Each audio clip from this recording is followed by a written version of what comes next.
మాది చింతలపాలెం, జరుగుమల్లి మండలం, చింతలపాలెం గ్రామం. నేను ఫస్ట్ విజయవాడ వచ్చా 2024లో 11వ నెలలో. నాకు హెచ్ఐవి నేను నా సురిసి లేకుండా పడిపోయా. ఇంటికాడ పడిపోతే అంబులెన్స్లో తీసుకొచ్చారు ఒంగోలులో తీసుకొస్తే 2 సెల్లాలు కట్టి 4 బిళ్ళలు ఇచ్చారు. ఎందుకు ఈయన చచ్చిపోతాడు, ఎందుకు ఈయన తీసుకొచ్చారు, ఎందుకో గంటకు చచ్చిపోతాడు అని డాక్టర్లు చెప్పేశారు. చెప్పేస్తే 2 రోజులు అట్టట్టుండిచ్చి మళ్ళీ ఇంటికి తీసుకెళ్ళారు. ట్యాబ్లెట్స్లు 4 ఇచ్చి ఆ సెల్లాయిలు కట్టి ఇంటికి తీసుకుపోయి ఒక 50 చెట్టు కింద పడేసారు. నన్ను చచ్చిపోతాడు ఇంకెందుకు అనేది. మా అన్నలు మా అక్కలు వీడు ఎందుకు చచ్చిపోతాడు అని వాళ్ళు కూడా ఆశలు వదులుకొని నా సెంతకు రాలా, ఎవరు రాలేకపోయారు.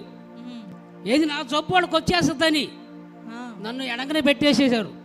వాళ్ళు వెళ్ళకపోయారు అనుకో, ఎందుకురా ఈ ఎండలో వచ్చావు, ఏది మా ఇంటికి ఎందుకు వచ్చేవారు అనలేక ఎందుకురా ఈ ఎండలో వచ్చావు అని అనేవాళ్ళు. విజయవాడ ఎవరు నాకు తెలిసింది లైవ్లో చూసా. విజయవాడ ఎవరు తెలిసి 11వ నెలలో వచ్చేసి నేను 2024లో విజయవాడ వచ్చా.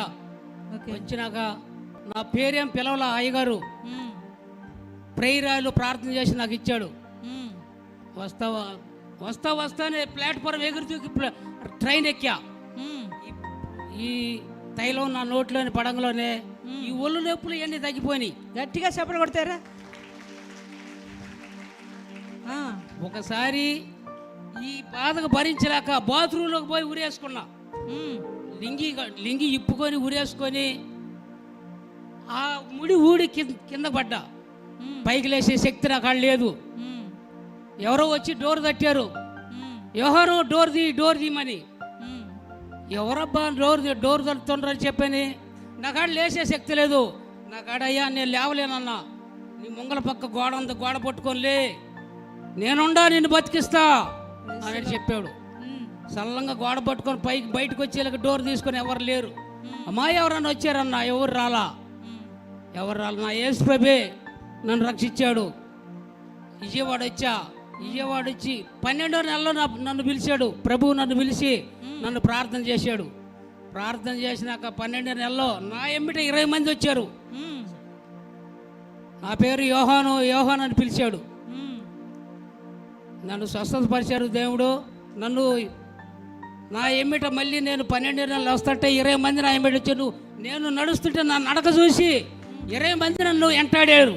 నేను అది వరకు నేను ఎక్కడన్నా కూర్చుంటే అమ్మో వాడు వస్తున్నాడు రే, వాడు పక్క పదండి, వాడు చొప్పున మనకు వస్తుంది అన్న వాళ్ళు 20 మంది ట్రిప్కి 20 మంది నన్ను వెంటాడారు. గుంటూరు కానీ విజయవాడ కానీ. లాస్ట్లో ఇక మొన్న 6వ నెలలో 3వ తేదీ నేను సాక్ష్యం చెప్పి అయ్యగారిని అడిగితే అయ్యా ఒక్కసారి ఒంగోలు జిల్లాలో పెట్టండి, సచ్చిన మనిషిని ఆడ పెట్టి డబ్బులు ఆగుతుండ్రు డాక్టర్లు. సచ్చిన మనిషి ఆయన బాగానే ఉన్నాడని డబ్బులు ఆగుతుండ్రు. ఆడు చచ్చిపోయి ఉన్నాడు ఆల్రెడీ. వాళ్ళు డబ్బులు ఆగేసారు. వాళ్ళు డబ్బులు ఆగేసినాక చచ్చిపోయా చేయి జారిపోయి తీసుకోండి అంటుండ్రు. అయ్యా ఒక్కసారి ఒంగోలు జిల్లాలో ప్రార్థన చేసినాక మీకు అన్ని రిపోర్ట్స్ నార్మల్ స్వస్థత. అయ్యగారే నన్ను ప్రార్థన చేశారు, తల మీద చేయి పెట్టి తైలం పూసి ప్రార్థన చేసి నేను స్వస్థత పడ్డాను. నాకాడ ఏ నొప్పులు లేవు, ఏ వ్యాధి లేదు, ఏ రిపోర్ట్లో నార్మల్గా రిపోర్ట్లు వచ్చినాయి. గట్టిగా చెప్పలు కూడా స్తోత్రం చెప్తారు. ఆ రిపోర్ట్స్ చూపించారు. చూడండి, హెచ్ఐవి అనేది ఇప్పుడు నార్మల్ రిపోర్ట్స్ వచ్చినాయంట. చూడండి, నాన్నగారు చెప్తున్న సాక్ష్యం. మరి భయంకరమైన హెచ్ఐవితో నాన్నగారు బాధపడుతున్నప్పుడు నిజంగా కుటుంబ సభ్యులే, బంధువులే అందరూ కూడా ప్రక్కకు నెట్టివేసిన పరిస్థితి. ఆ జబ్బు, ఆ బలహీనత మాకు వస్తుందేమోనని తోటి రక్త సంబంధికులే తననట బయటికి నెట్టేసిన పరిస్థితి.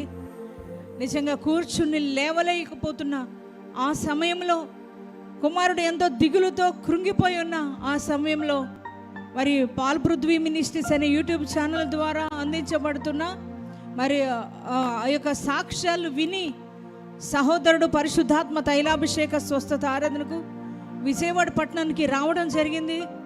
వచ్చినప్పుడు మరి దైవజనులు ప్రార్థన చేసి ఉన్నారు, ప్రార్థన చేశారు. మరి 2024లో వచ్చారంట, 11వ నెలలో మరి సహోదరులు వచ్చినప్పుడు మరి దైవజనులు ప్రార్థించడం జరిగింది. మరి మొట్టమొదటి నెలలోనే ఆ సహోదరుడంట నడవలేకుండా వచ్చిన వ్యక్తి, బాడీ అంతా పెయిన్స్తో వచ్చిన వ్యక్తి, మరి తిరిగి వెళుతున్నప్పుడు తైలాభిషేకం చేయించుకొని వెళుతున్నప్పుడే బాడీ అంతా కూడా ఫ్రీ అయిపోయిందంట. మరలా 2వ నెలలో కూడా వారు పాల్గొనడం జరిగింది. అప్పుడు పరిశుద్ధాత్మ దేవుడు మరి దైవ సేవకుల్లో ఉండి తన పేరుతో పిలిచారంట. పిలిచి, యోహాను నీకు భయం లేదు, నీలో ఉన్న వ్యాధి అంతా తొలగిపోతే నేను నిన్ను ముట్టి స్వస్థపరుస్తానని పరిశుద్ధాత్మ దేవుడు మాట్లాడడం జరిగింది. దైవజనులు వెళ్ళి తన తైలంతో ప్రార్థన చేసినప్పుడు సహోదరిస్తున్న సాక్ష్యం ఏంటంటే, మరి అప్పటిగా ఊరందరూ కూడా చనిపోతారు అనుకున్నారంట. డాక్టర్ కూడా విడిచిపెట్టిన పరిస్థితి, అందరూ కూడా అయిపోయింది యోహాను పని అని అనుకున్నారు. ఊర్లో వాళ్ళు, కుటుంబంలో వారందరూ కూడా చాలా తక్కువ చూపు చూస్తూ తనను వెలివేసిన పరిస్థితి. కానీ దేవుడు తనను ప్రేమించి, దేవుడు తన గాయపడిన హస్తముతో ఆ కుమారుని ముట్టుకొని, ఇప్పుడు నాన్నగారు మీరు చూపిస్తున్నారు చూడండి, అవన్నీ కూడా ఇప్పుడు మరలా దైవజనులు తైలాభిషేకంతో మరి ఆ తైలంతో ప్రార్థించినప్పుడు HIV రిపోర్ట్స్ అన్నీ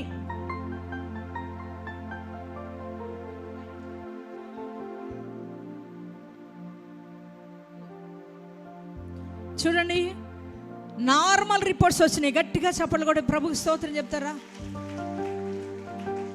ఎంత గొప్ప దేవుడు మన దేవుడు.